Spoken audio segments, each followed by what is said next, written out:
But we try to organize an alternative society based on Vedic principles. And that gives us a much more stable, much safer, more sustainable platform for civilization. And after this one crashes, we'll still be around. So, tune in at 11. Okay, number 46. Very attractive to all women. Any person who has special qualifications becomes immediately very attractive to women. A devotee made the following statement about the queens of Dwarka. How shall I describe the glories of the queens of Dwarka, who were personally engaged in the service of the Lord? The Lord is so great that simply by chanting His name, all great sages like Narada can enjoy transcendental bliss. So what can be said about those queens who were at every moment seeing the Lord and serving Him personally? Krishna had 16,108 wives in Dwarka, and each and every one of them was attracted to Krishna just as iron is attracted by a magnet. There is a statement by a devotee, "My dear Lord, you are just like a magnet, and all the damsels of Vraja are just like iron. In whatever direction you are moving, they are following you, just as iron is attracted by magnetic force." Oh, that's very nice.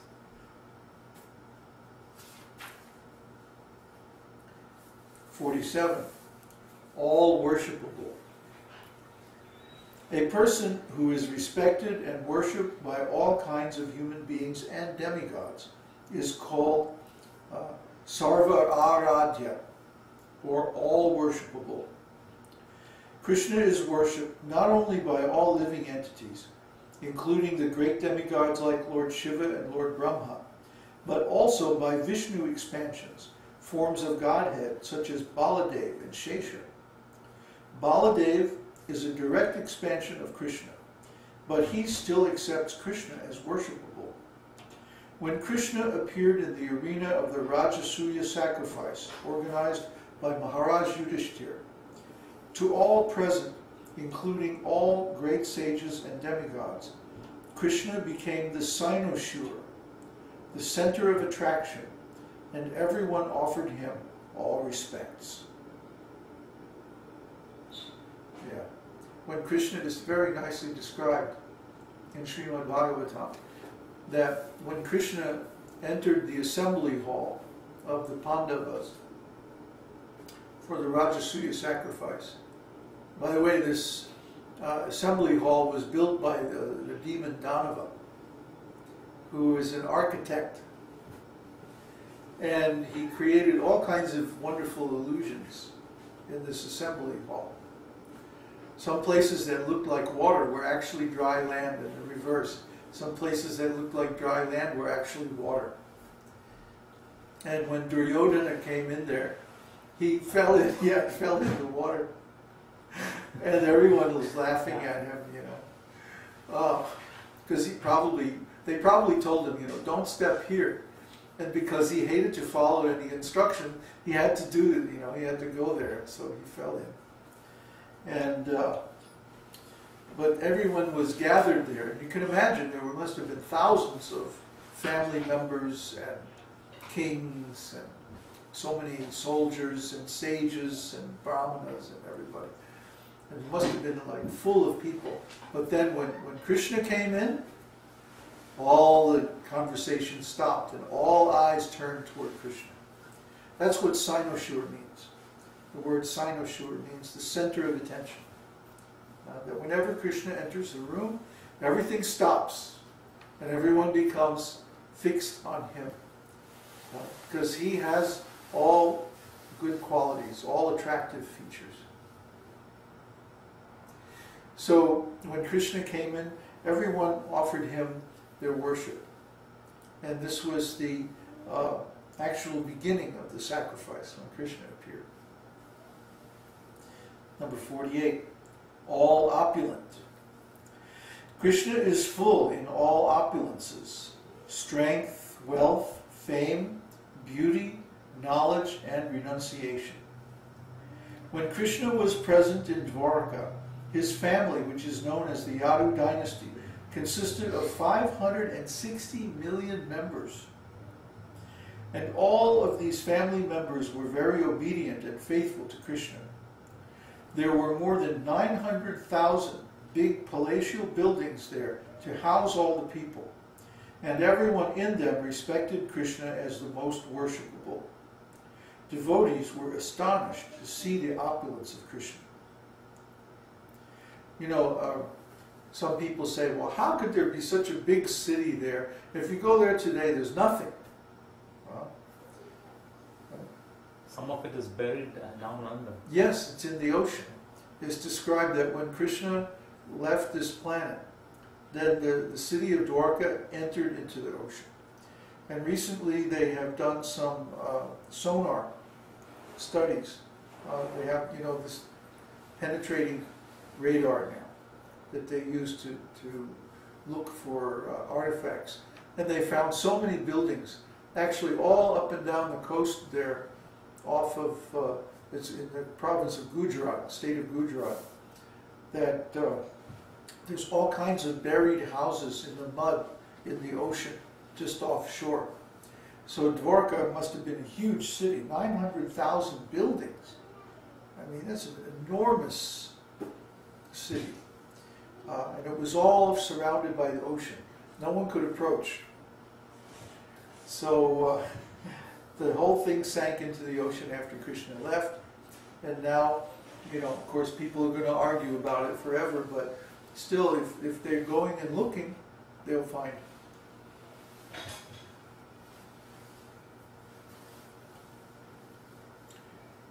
This was verified by Bilvamangala Thakur when, in Caitanya-caritāmṛta, he addressed Krishna thus: "My dear Lord, what can I say about the opulence of your Vrindavan? Simply the ornaments on the legs of the damsels of Vrindavan are more than Chintamani, and their dresses are as good as the heavenly Parijata flowers. And the cows exactly resemble the Surabhi cows in the transcendental abode. Therefore your opulence is just like an ocean that no one can measure." Number 49, that'll be the last one we do tonight. All honorable. A person who is chief among all important persons is called all honorable. When Krishna was living at Dwarka, demigods like Lord Shiva, Lord Brahma, Indra, the king of heaven, and many others used to come to visit him. The doorkeeper, who had to manage the entrance of all these demigods, one very busy day said, "My dear Lord Brahma and Lord Shiva, please sit down on this bench and wait. My dear Indra, please desist from reading your prayers. This is creating a disturbance. Please wait silently. My dear Varuna, please go away. And my dear demigods, do not waste your time uselessly. Krishna is very busy. He cannot see you."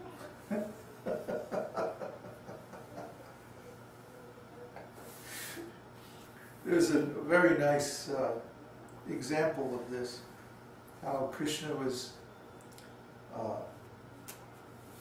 honored by all the demigods of all the universes.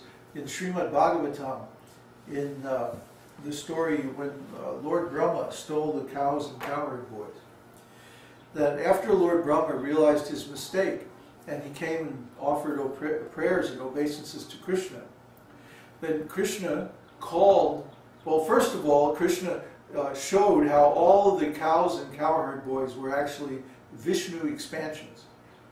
And so he manifested Vishnu expansions and then withdrew them into his body and then manifested them again several times. Thousands of Vishnu expansions. And of course, you know, Vishnu is Lord Brahma's father, so, and worshipable deity. So to Lord Brahma, this is like mind-blowing, overwhelming, right? But he didn't stop.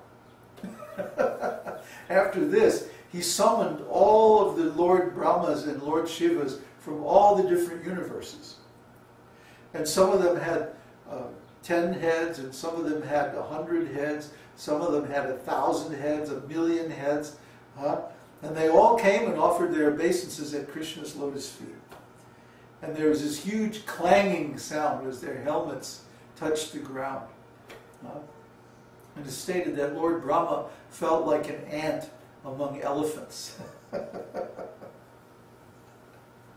So Krishna, if he wants, he can summon all the demigods from all the universes, and they have to come and offer him worship and tribute and their obedience and so on like that. So being a demigod is not such a big deal, you know. Being a demigod is actually, I think it's like the booby prize, and I think of it that way, you know. The booby prize, that's an American slang. It means if there's a contest and the first prize is very nice, but the second prize is something silly like a joke.